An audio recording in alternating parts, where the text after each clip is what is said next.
Did you know that in 1996 there was actually a paper published that showed that when people read words like elderly before walking down a hallway, they actually walked slower down that hallway?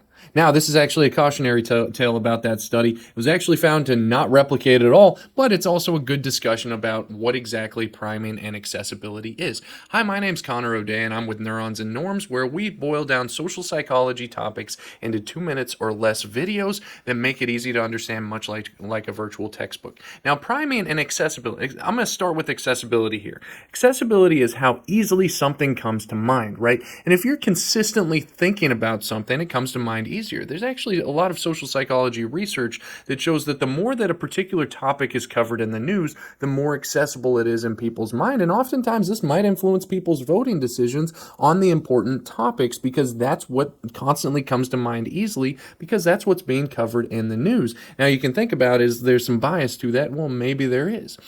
Now, priming is part of accessibility, or it's actually something that can make something more accessible in your mind. In that study that I talked about with the priming of the words elderly before people walk down the hallway, the thought process behind that is that priming will actually make it more accessible in people's mind when they're primed with those words like accessibility or like elderly. It'll make it more accessible in their mind and then make them more likely to walk slowly down that hallway. Again, that was shown to not replicate well. It is a cautionary tale. We don't want to draw conclusions about that, but it is a good example of what priming would be if it was to actually replicate and work out like that.